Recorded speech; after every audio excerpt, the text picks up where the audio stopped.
Oh, minha filha, você acha que um cabra sem estudo como eu tem muita escolha nessa vida? Só queria lhe proteger. E aquele Renildo disse que ia te encontrar e dar cabo de sua vida. E eu não duvidava nada que ele fizesse uma maldade contra você. E foi só por isso que eu pedi para Viriato ficar com você. Foi uma ação radical. Invadir o palácio e saquear toda a despensa de Gendal. Vamos pegar tudo. Todo o alimento que ele tem guardado na sua despensa e distribuir para o nosso povo. Eu concordo plenamente. É o mínimo que podemos fazer diante da crueldade da Gendal. E você, Jadissa? Por mim, matávamos logo esse verme. Mas é claro que concordo com vocês. A justiça não pode ter... Olá, meus amigos! Sejam muito bem-vindos ao canal. Hoje vamos acompanhar um dos momentos mais emocionantes e perigosos de A Nobreza do Amor, quando o destino coloca Kenya diante de uma escolha capaz de mudar completamente o rumo da sua vida. Entre amor, traição, coragem e sacrifício, veremos uma princesa dividida entre a lealdade ao pai e os sentimentos que guarda no coração. Enquanto isso, em Barro Preto Lúcia continua brilhando cada vez mais, despertando a inveja e o ódio de Virgínia, que prepara mais uma armadilha pelas sombras. Depois de testemunhar o sofrimento crescente do povo de Batanga e perceber que as atitudes cruéis de Gendal estão levando o reino ao caos absoluto, Kenya passa a viver um enorme conflito dentro de si. Durante toda a vida, ela sonhou em ser uma princesa admirada, respeitada e querida pelo povo. No entanto, a realidade que enxerga diante dos seus olhos é completamente diferente. A fome se espalha pelas ruas, as famílias vivem na miséria e o medo domina cada canto do reino. A situação se torna ainda mais dolorosa, porque ela sabe que grande parte dessa tragédia está sendo provocada pelo próprio pai. Cada nova ordem de Gendal parece mais cruel que a anterior e a destruição das doações enviadas pela Dinamarca foi a gota d'água para a jovem princesa.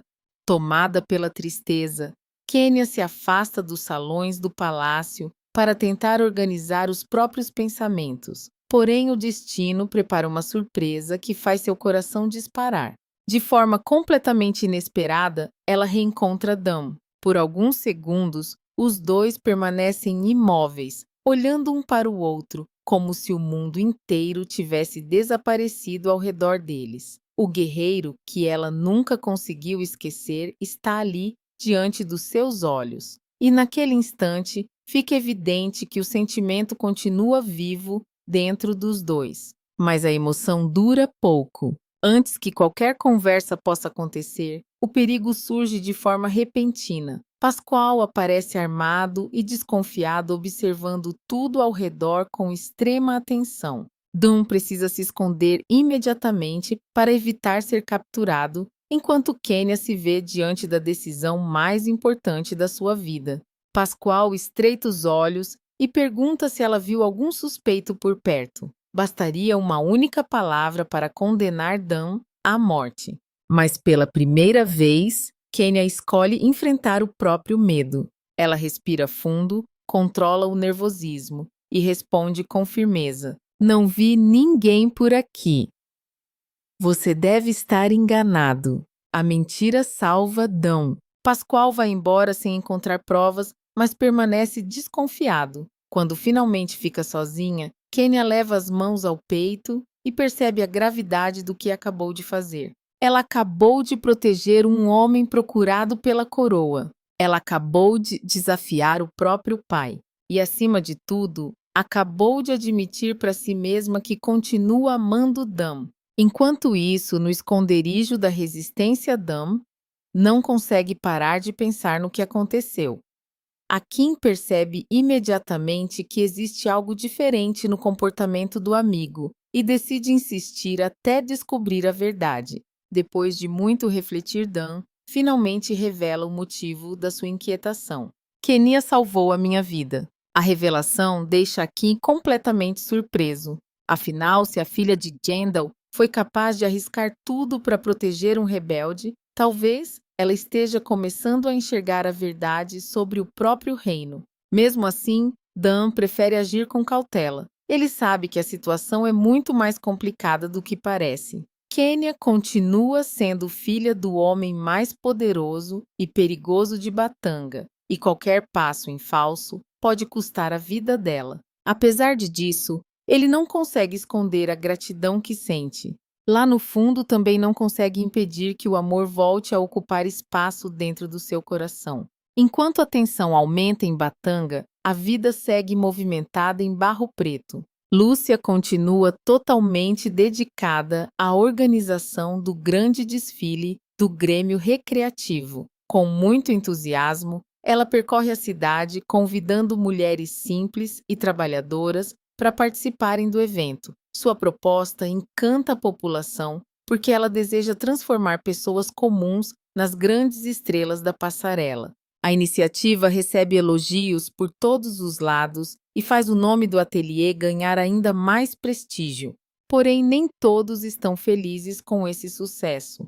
Escondida entre a multidão, Virginia observa tudo com os olhos carregados de inveja. Cada aplauso recebido por Lúcia funciona como uma ferida aberta em seu orgulho.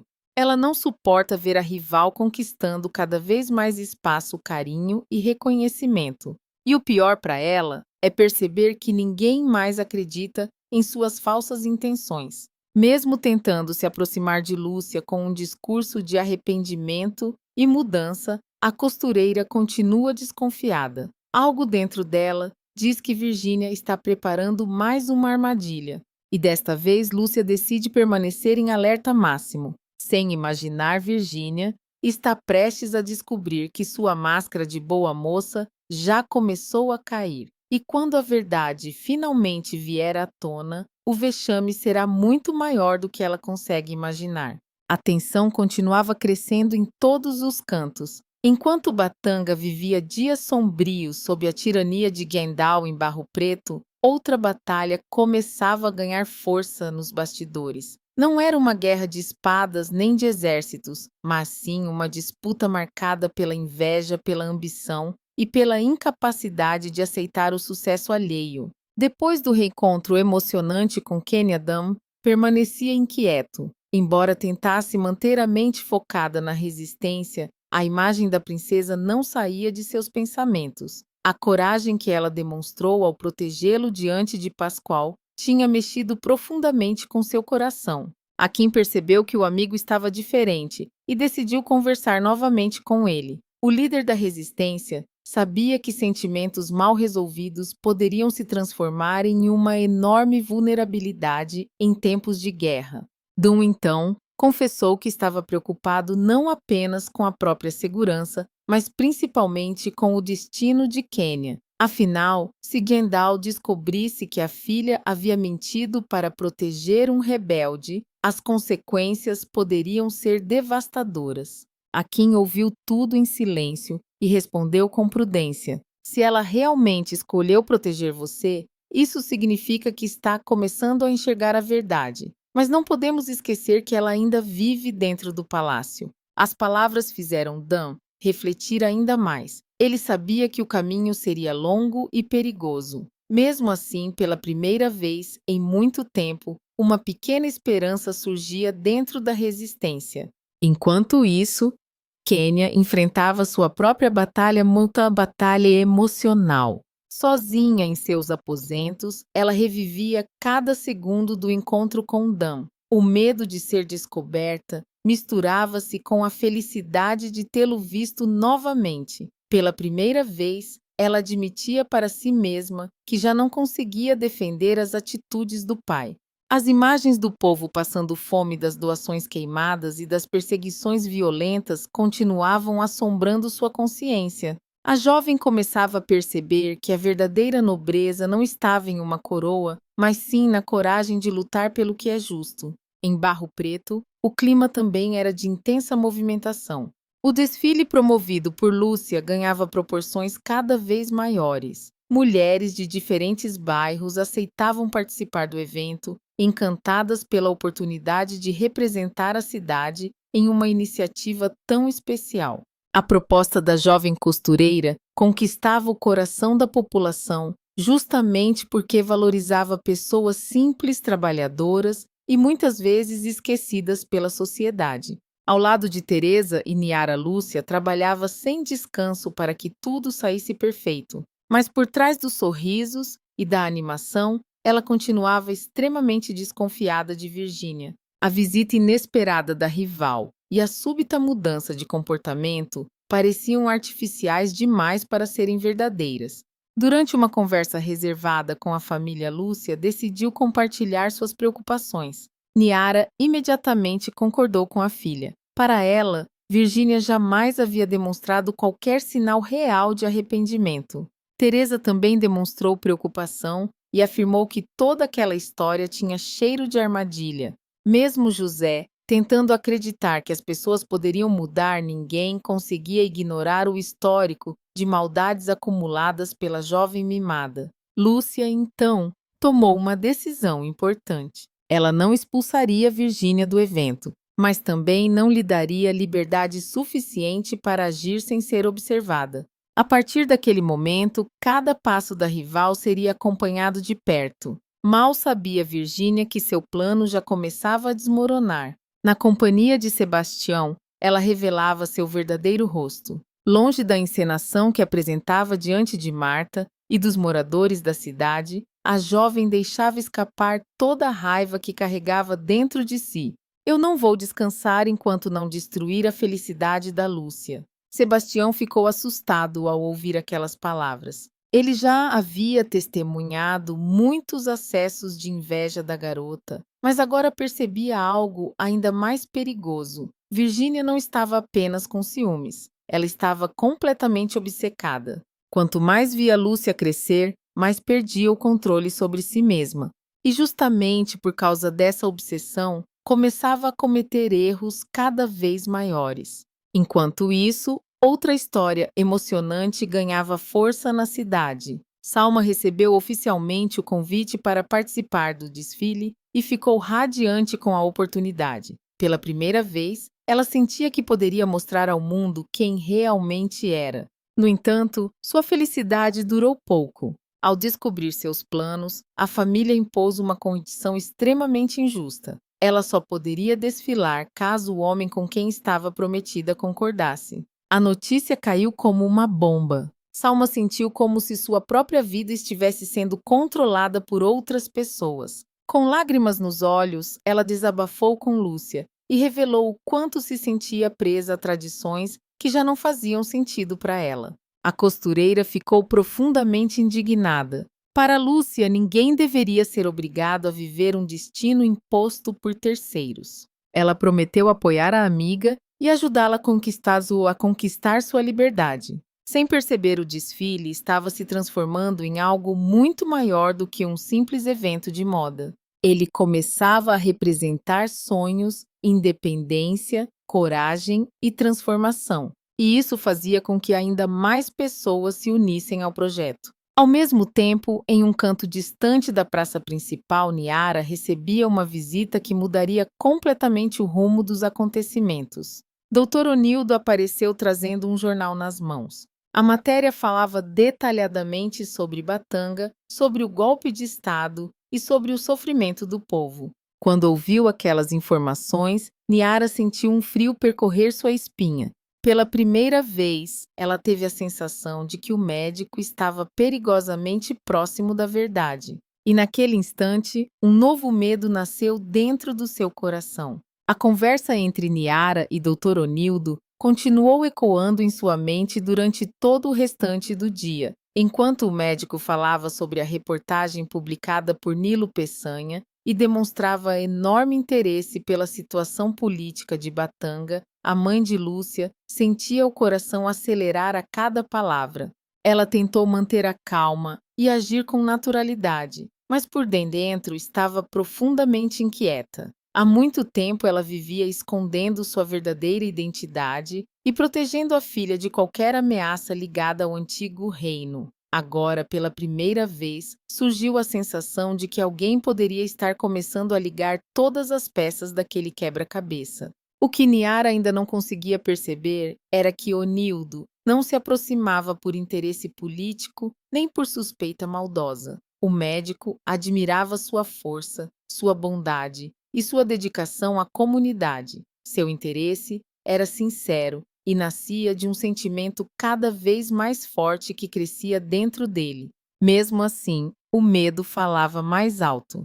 Ao voltar para casa, Niara permaneceu pensativa, avaliando todos os riscos que cercavam sua família. Afinal, se a verdade sobre Batanga viesse à tona antes da hora, muitos inimigos poderiam surgir. Enquanto isso, os preparativos para o grande desfile avançavam rapidamente. O entusiasmo tomava conta de Barro Preto. Mulheres simples, trabalhadoras e humildes sentiam-se valorizadas pela primeira vez. O projeto criado por Lúcia já não era apenas um desfile de moda, estava se transformando em um símbolo de autoestima e esperança para toda a cidade.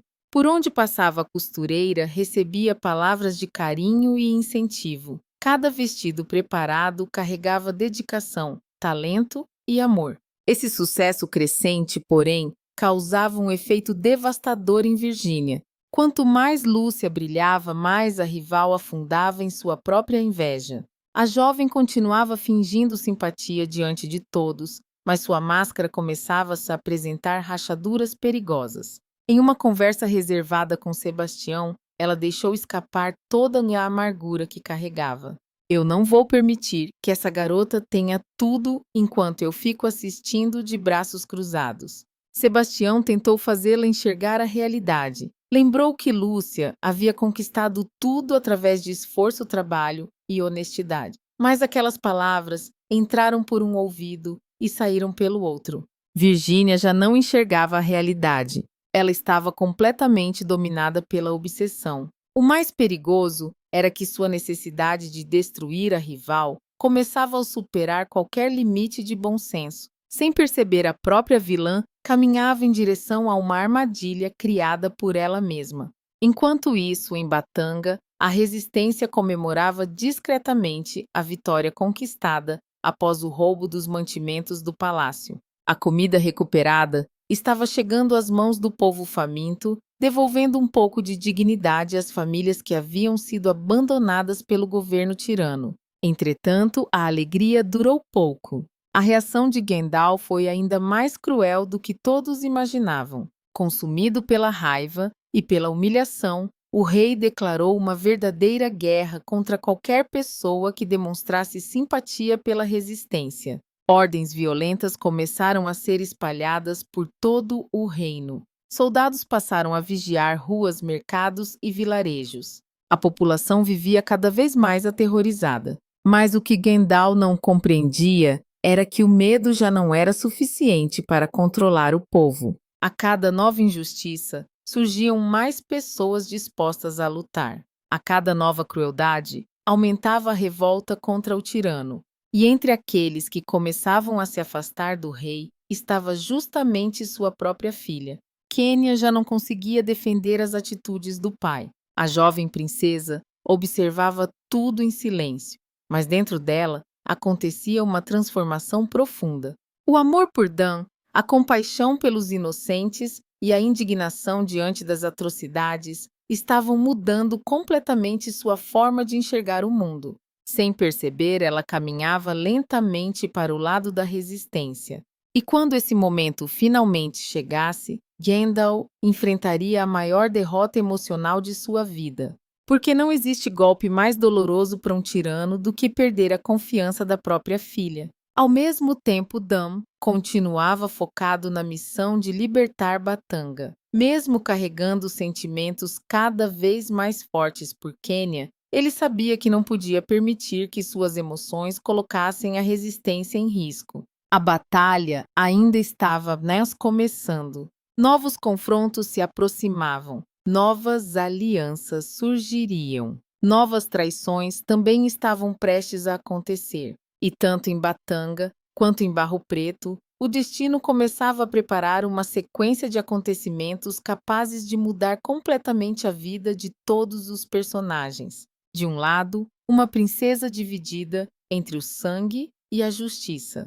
Do outro, uma jovem invejosa, cada vez mais próxima de ser desmascarada diante de toda a cidade. E no centro de tudo isso, permanecia Lúcia, sem imaginar que seu desfile não seria apenas um evento de moda, mas o palco onde muitas máscaras finalmente cairiam.